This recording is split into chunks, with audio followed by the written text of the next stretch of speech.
MS Dhoni India captain అయినప్పటి నుంచి కూడా ధోని చాలామంది క్రికెటర్స్ లైఫ్ నాశనం చేశాడు అని చెప్పేసి వాళ్ళ కెరీర్ అర్ధాంతరంగా ముగిసిపోవడానికి ధోనియే కారణం అని చెప్పేసి చాలామంది మాట్లాడుతూ ఉంటారు కదా. సో దీంట్లో భాగంగా చూస్తే యువరాజ్ సింగ్ అయితే చెప్పాల్సిన అవసరం లేదు. యువరాజ్ సింగ్ లైఫ్ నాశనం చేసింది ఎంఎస్ ధోని అని చెప్పేసి చాలా సందర్భాల్లో మాట్లాడినటువంటి సిచ్యువేషన్లు చూసాం. దాని తర్వాత రీసెంట్గా అమిత్ మిశ్రా లైఫ్ కూడా, అంటే అతని కెరీర్ కూడా మధ్యలో ఆగిపోవడానికి ధోనియే కారణం అని చెప్పేసి కూడా చాలా రూమర్లు నడుస్తూ ఉన్నాయి.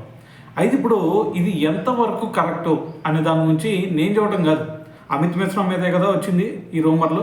సో అయితే దీని గురించి అమిత్ మిశ్రానే దీని గురించి రియాక్ట్ అవ్వడం జరిగింది. ఏమన్నాడంటే అమిత్ మిశ్రా, ధోని నా లైఫ్ని నాశనం చేశాడు అని చెప్పేసి ఎవరైతే అంటున్నారో వాళ్ళందరూ కూడా ఒకటే గుర్తుపెట్టుకోవాలి, మీరు స్ప్రెడ్ చేస్తున్నటువంటి ఈ రూమర్ ఏదైతే ఉందో ఇది కంప్లీట్గా అవాస్తవం.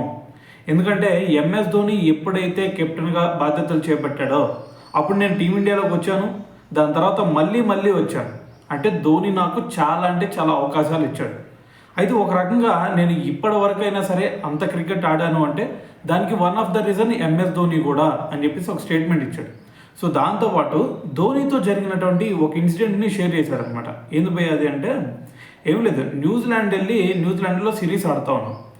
అప్పుడు వాళ్ళు స్కోర్ అవుతా ఉంటే బేభత్సంగా కొడుతూ ఉన్నారు. అప్పుడు ధోని మిశ్రా దగ్గరకు వచ్చి ఒకటే చెప్పాడంట, ఏమని, నువ్వు వికెట్లు తీయడానికి ట్రై చేయి, మాకు వాళ్ళు స్కోర్ చూస్తూ ఉంటే బేభత్సంగా కొడుతూ ఉన్నారు, నువ్వు స్కోర్ని ఎలా కట్టడి చేయాలి అనే దాని గురించి ఆలోచించు, ఆటోమేటిక్గా వికెట్స్ వాటంతటికి అవే వస్తాయి అని చెప్పేసి ఒక సలహా ఇచ్చాడంట. సో దాని తర్వాత ఎప్పుడైతే అతను ప్రెజర్ సిచ్యువేషన్లోకి వెళ్తున్నాడో అప్పుడు కూడా నువ్వు పక్కన ఎవరు అంటారో ఎవరు చూస్తున్నారో ఇవన్నీ కూడా పట్టించుకో, మాకు నువ్వు ఎప్పుడు ఎలాగైతే బౌలింగ్ చేస్తావో సేమ్ అదే బౌలింగ్ ఇక్కడ కూడా వెయ్యి అని చెప్పేసి తనకు అండగా నిలిచాడంట. సో దాని తర్వాత ఆ మ్యాచ్లో చూసుకుంటే అమిత్ మిశ్రా ఏకంగా 5 వికెట్ తీసుకున్నాడు.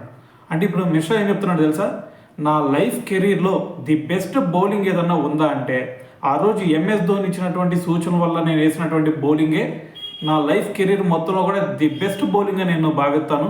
సో మరి ఏదైతే ఈ రూమర్ స్ప్రెడ్ చేస్తూ ఉన్నారో ఎంఎస్ ధోని మీద ఇది కంప్లీట్లీ అవాస్తవం అని చెప్పేసి ఇప్పుడు అమిత్ మిశ్రా అయితే దీని గురించి రియాక్ట్ అవ్వడం జరిగిందనమాట.